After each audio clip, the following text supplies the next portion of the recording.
बिस्मिल्लाहिर्रहमानिर्रहीम। अस्सलाम वालेकुम dear students, I am your science instructor Ubaidur Rahman Baig. आज हम बहुत इंटरेस्टिंग एसएलओ पढ़ेंगे। बी लिफ्ट है 2.6। कह रहा है map the various steps in the transmission of messages through the body to the brain, यानी ब्रेन से बॉडी और बॉडी से ब्रेन के दरमियान जो मैसेज की ट्रांसमिशन है, इसके वेरियस स्टेप्स को हमने मैपिंग करना है। और कहते हैं यहां पे थ्रू रिफ्लेक्स आर्क हो रहा है ये सब कुछ। क्या ये टर्मिनोलॉजी है, इसको अंडरस्टैंड करते हैं।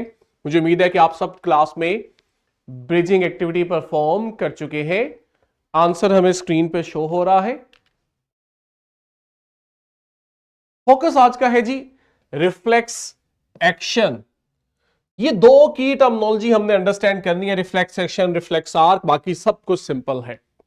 कहते हैं रिफ्लेक्स एक्शन आपकी बॉडी के वो रैपिड ऑटोमेटिक रिस्पॉन्स होते हैं टू द स्टिमुलाई, यानी कि आपकी बॉडी को जब भी एनवायरमेंट से कोई चेंज नजर आता है, स्टिमुलस नजर आता है, तो बिना सोचे समझे क्विक ऑटोमेटिक रिस्पॉन्स, उसे आप कहते हैं रिफ्लेक्स एक्शन। क्विक रिस्पॉन्स का मकसद ये होता है कि हम उस वक्त ऐसी सिवियर कंडीशन में होते हैं कि हमें नुकसान पहुंचने का खतरा होता है। उस नुकसान से बचने के लिए या उस नुकसान को मिनिमाइज करने के लिए हमें फिर क्विक रिस्पॉन्स देना पड़ता है। जैसे कहते हैं अगर आपने किसी तकलीफ दे चीज को या बहुत गर्म चीज को टच किया होता है, तो आप देखते हैं क्विकली आपका हैंड जो है वो पुल अवे होता है या पुल बैक होता है।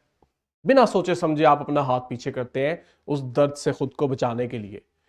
हमारा यहां पे specially central nervous system involve होता है और उसमें भी स्पेशली खास तौर पे हमारा फोकस स्पाइनल कॉर्ड पे होता है। ये जो रिफ्लेक्स होते हैं, जो ऑटोमेटिक एक्शंस होते हैं रिफ्लेक्स, इसमें स्पेशली आपकी स्पाइनल कॉर्ड की अहमियत बहुत बढ़ जाती है, क्योंकि ब्रेन ने करना है थिंकिंग प्रोसेस और हमारे पास उसका टाइम नहीं है।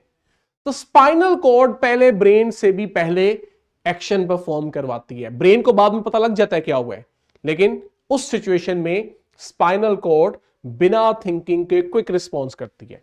ये जो रिफ्लेक्स एक्शन है, इस रिफ्लेक्स एक्शन में भी बहरहाल नर्व इंपल्स तो ट्रैवल कर रही होती है ना। आपके हाथ से स्पाइनल कॉर्ड तक आई, फिर स्पाइनल कॉर्ड से दोबारा आपके आर्म मसल्स तक आई और मसल्स कंट्रैक्ट करने से हाथ पीछे हुआ। तो ये जो नर्व इंपल्स का पाथवे बनता है ना रिफ्लेक्स एक्शन में, इस पाथवे को बच्चों हम कहते हैं रिफ्लेक्स आर्क। ठीक हो गया। और इसमें क्या कुछ है, रिसेप्टर है, सेंसरी न्यूरॉन है, इंटरन्यूरॉन है, मोटर न्यूरॉन है और इफेक्टर है। मजे की चीज यह है कि सब कुछ आपको सिमुलेशन से दिखाता हूं और समझाता हूं। ये देखें जी, हमारे पास केस सिनेरियो है ना। अब यहां पे वो कील कर लो, टूटा हुआ ग्लास का पीस कर लो, गर्म पानी रख लो, आग रख लो, कुछ भी रख लो, वो एक स्टिमुलस है जो नुकसानदेह है, पेनफुल है। अब ये स्टिमुलस आपकी बॉडी को लेट से टच करने जा रहा है। जैसे आप देखो अभी हमारे हैंड को ये टच करेगा, देखा। अब हैंड क्या है, हैंड आपका सेंसरी ऑर्गन है जिसके अंदर सेंसरी न्यूरॉन है। सेंसरी न्यूरॉन ये इंफॉर्मेशन अब लेके जाएंगे आपके सेंट्रल नर्वस सिस्टम के पास। अब सेंट्रल नर्वस सिस्टम में ब्रेन भी है, स्पाइनल कॉर्ड भी। अगर तो गया मैसेज ब्रेन तक तो ये बड़ा टाइम लग जाना है, हमारे पास इतना टाइम नहीं है, हमें वो एक चीज तकलीफ दे रही है। क्विक हल ये है, ये देखें मैसेज जो है सेंसरी न्यूरॉन से जाए स्पाइनल कॉर्ड के पास, और स्पाइनल कॉर्ड के पास भी ना यहां पे देख रहे हो स्पाइनल कॉर्ड के अंदर स्पेशल तरह के न्यूरॉन थे, याद है हमने पढ़ा था ब्रेन और स्पाइनल कॉर्ड में इंटरन्यूरॉन्स।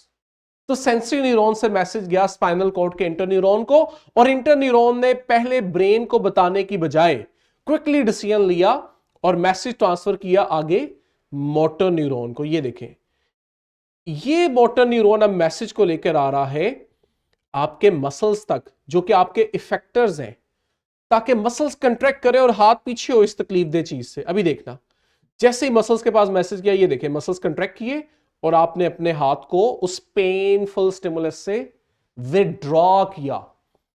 ये जो एक्शन हुआ है ये रिफ्लेक्स एक्शन हुआ है। और इस दौरान मैं दोबारा दिखाता हूं, ये जो आपके पास नर्व इंपल्स का पाथवे बना है ना, कि आपके सेंसरी ऑर्गन से मैसेज गया स्पाइनल कॉर्ड को और स्पाइनल कॉर्ड से दोबारा आया आपके मसल्स की कंट्रैक्शन के लिए मैसेज। ये जो पाथवे बना है पूरा नर्व इंपल्स का, इसे कहते हैं रिफ्लेक्स आर्क। तो इसमें क्या कुछ इन्वॉल्व था आपका सेंसरी ऑर्गन था, पहले स्टिमुलस था, फिर आपका सेंसरी ऑर्गन, और उस सेंसरी ऑर्गन में भी सेंसरी न्यूरॉन था जो मैसेज लेकर आया। फिर उस सेंसरी न्यूरॉन में सिमुलेशन से दिखाता हूं, ज्यादा इंटरेस्टिंग इसको हम समझते हैं। ये देखें,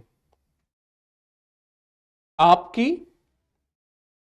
स्टिमुलस आया, सेंसरी ऑर्गन के अंदर सेंसरी न्यूरॉन ने उसको रिसीव किया, मैसेज गया आपकी स्पाइनल कॉर्ड के अंदर दिए हुए, ये देखो नजर आ रहे हैं इंटर न्यूरॉन्स, ये देखें, और इंटर न्यूरॉन मैसेज दे रहे हैं आगे मोटर न्यूरॉन्स को, और मोटर न्यूरॉन मैसेज लेकर आ रहे हैं इफेक्टर्स के पास, ये देखें, ताकि वो रिस्पॉन्स दे। ये है आपका रिफ्लेक्स एक्शन और पाथवे नर्व इंपल्स का रिफ्लेक्स आर्क, ये सारा वही है। एंड पे क्लास वर्क के लिए फॉर्मेटिव चेक है और घर से करने के लिए थ्राइव है। तो मुझे उम्मीद है बच्चों सिमुलेशन ने आपके लिए रिफ्लेक्स एक्शन और रिफ्लेक्स आर्क अंडरस्टैंड करना इंतहा इंटरेस्टिंग बना दिया। यहीं से कंटिन्यू करेंगे। टिल देन बच्चों, अल्लाह हाफिज।